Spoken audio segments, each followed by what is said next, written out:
my lovely angels. I hope you are staying indoor and you are very healthy, fit and fine. Are you happy staying indoor?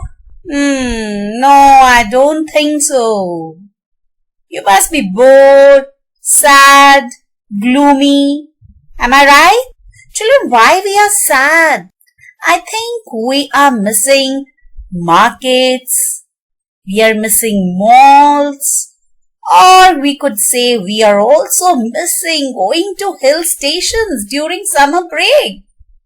Yes, and we are also missing these yummy food, ice creams, chips, french fries, Coca-Cola. All these are not good for our health, but still we are missing all these things. And last but not the least, we are missing our friends in the school. Am I right?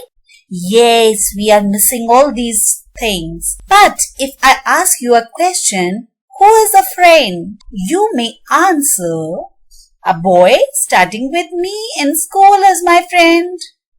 Or girls will answer, I have many girls in the school and Tanya is my best friend. Maybe somebody will say, books are my best friends. Or few of you will think, the children living near my house are my friends. But if you will ask me, I'll say, tree is my best friend. Yes, a tree. Do you know why? Let me tell you. Trees are very important for us. Why?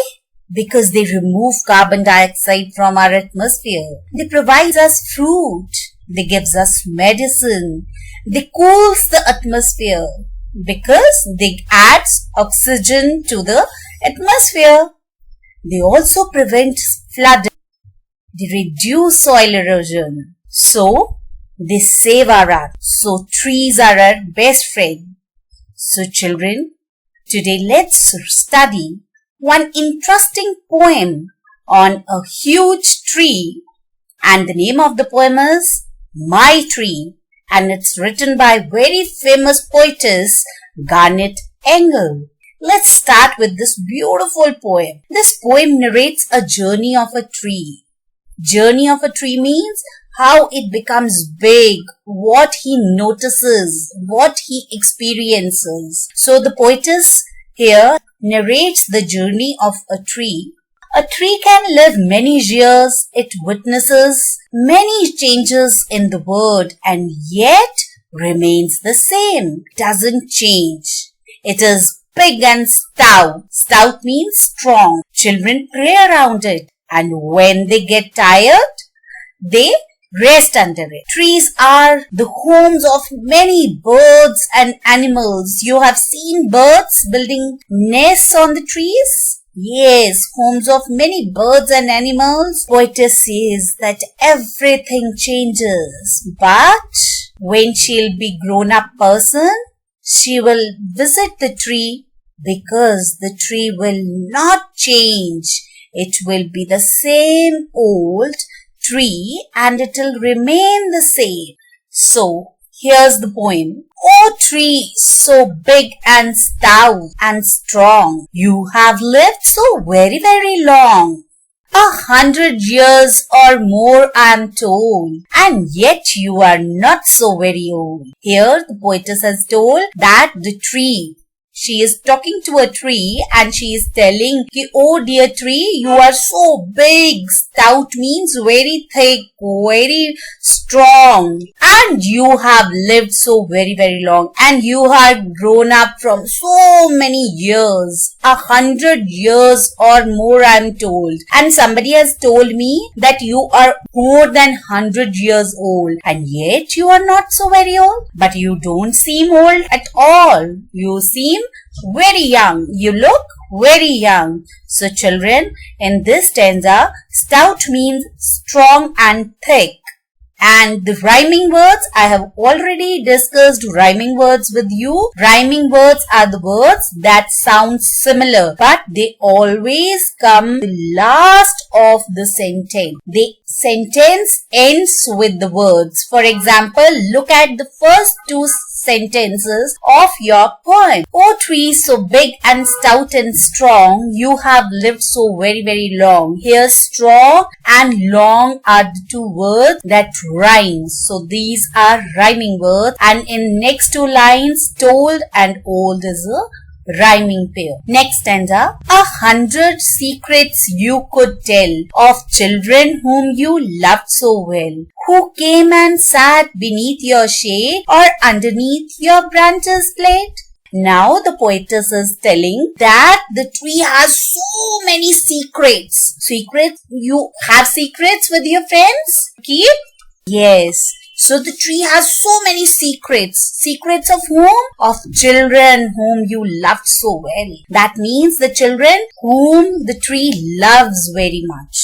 Who came and sat beneath your shade. Beneath means under your shade or underneath your branches played, and they also played under the branches of the tree. So here beneath and underneath both means under, and secret means, oh, look at this smiley. Can you guess what is a secret? Yes, something kept hidden from others. When we don't tell something to others, that is a secret. So rhyming words here are tell, well, next shade, play. Let's move to the next stanza. 100 birds have built their nests. Your leaves have softly kissed their breasts. Your branches seem to touch the sky. You were once as small as I. Now the poetess is saying, hundreds of birds have built their nests on you. Hundreds and hundreds of birds came and they built nests on you. Your leaves have softly kissed their breasts. Means your leaves have softly touched the chests of those birds. Your branches seem to touch the sky, and you are so tall, it looks as if your branches are touching the sky. But when you were small, when you were young, when you were growing up, you were just as small as I. I here means the poetess, the Garnet Engle. Rhyming words are nest, breast, sky, I. Let's move to the next stanza. Someday when I have grown up too, I'm coming back to visit you, and change though other things will be, I will find the same dear friendly tree. Wonderfully written, children.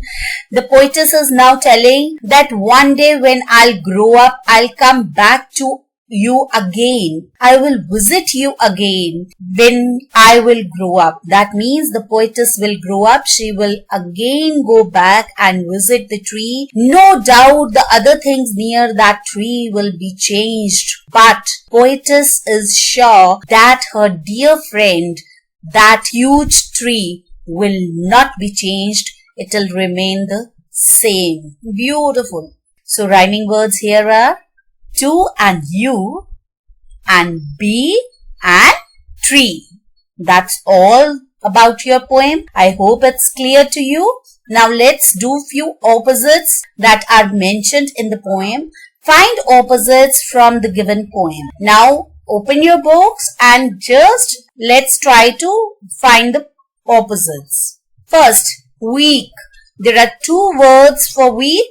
Stout and strong. We know weak, and two words are mentioned that could be the opposite, either stout or strong. Next word is asked, and the opposite could be told. Next, young, old. Overhead.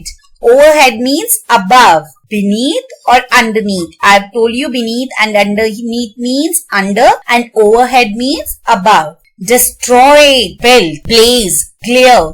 Blaze or glare means great lightning, very strong rays. And the opposite is shade, strongly, softly. Now the activity time, children. Do you want to enjoy one activity? Let's do one activity related to this poem. What you have to do? You know trees are very useful to us. You know this thing? So draw various things that we get from trees, and then write down how these things are useful. And you have to do this activity in your notebook. For example, we get medicines from the tree. Draw the picture of medicines, write down medicines underneath, and then write down why it is useful. It's useful to treat patients. Like that. That's all for the day. Bye bye and have a nice day.